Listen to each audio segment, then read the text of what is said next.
Welcome back. In this series, we are breaking down the engineered path to financial independence. Today, we're really getting into the nuts and bolts, the actual mechanics of your money, how to see it, and, more importantly, how to finally control it. We're going to be focusing on two specific steps that are the absolute foundation for gaining control: awareness and budgeting. And as you're about to see, these two ideas, they are completely 100% inseparable.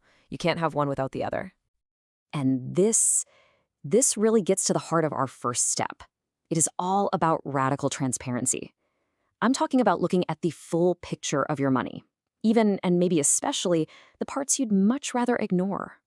So, just as a reminder, we're exploring the 13-step strategy for financial independence developed by Tamir Kaham.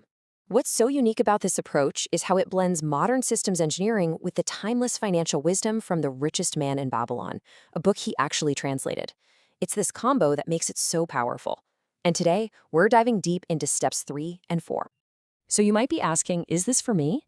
Well, it's really designed for anyone earning a salary who wants to make that huge shift from financial dependence over to asset ownership. You know, if you've ever had that feeling where your paycheck just evaporates by the end of the month and it leaves you feeling like you're not really in the driver's seat, then yeah, this is for you. Okay, now, it is absolutely crucial that we make this distinction right up front. Financial independence is not the same thing as being wealthy. Financial independence is the first goal. It's the point where your assets generate enough passive income to cover your living expenses. That's it. Wealth, well, wealth is what can come after that, if you decide to keep building. This strategy is all about getting to independence first. All right, let's get right into it and tackle that all too common disappearing paycheck problem. This is where we move from the big, exciting vision we set back in stage 1 to the cold, hard reality of the numbers. Oh, you know this feeling, don't you? You get to the end of the month, you pull up your bank account, and you just stare at it. And you're thinking, wait a minute, where did it all go? It honestly feels like it just vanished into thin air. That feeling right there, that is the feeling of being a passenger. It's that sense that money is just something that is happening to you, not something that you are actively directing. And that, my friends, is the core conflict that we are going to resolve today. So, how do we fix this? How do we take back control? Well, it all starts with step 3, mapping. The goal here is to create a complete financial map, but I need you to think of this as a diagnosis, not as a judgment. This is key. So what exactly is financial mapping? It's really simple in concept. It's creating a complete, and I mean brutally honest, snapshot of your entire financial life. And the most important rule is you can't hide anything. Every dollar in, every dollar out, it all goes on the map. You know, this right here addresses the single biggest thing that stops people in their tracks. It's shame. We have this tendency to look at our financial situation as a direct judgment of our character, of our worth, but we have to reframe that. From an engineering point of view, a messy financial life isn't some moral failing. It's just a system design problem. And a system design problem, that's something we can solve. I love this analogy. Financial mapping is like turning on a giant lighthouse in the middle of a storm.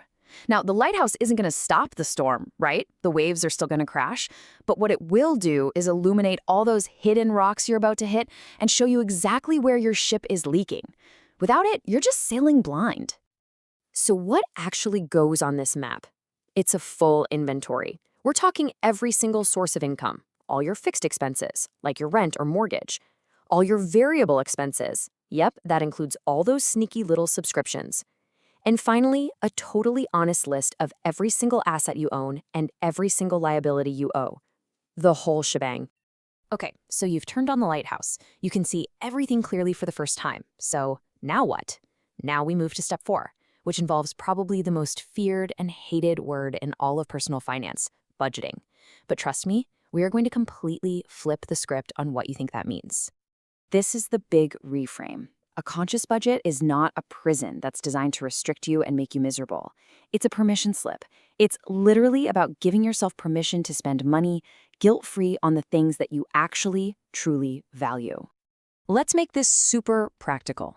Let's say your map shows you spend $1,000 a month at restaurants. A conscious budget doesn't just scream, stop eating out. No, it helps you dig deeper. You see that, hey, 500 of that was for amazing dinners with friends that brought you real joy. That's a conscious one. You keep it. But the other 500, that was mindless impulse takeout on nights you retired. That's the money you can now redirect to your goals. See the difference? It's not about restriction, it's about precision. So, this system breaks all your spending into 3 simple categories. First, you've got your needs. This is survival stuff like rent and groceries. Second, you've got your conscious wants. This is planned enjoyment. And third, you have the villain of the story, impulses. This is that automatic emotional spending.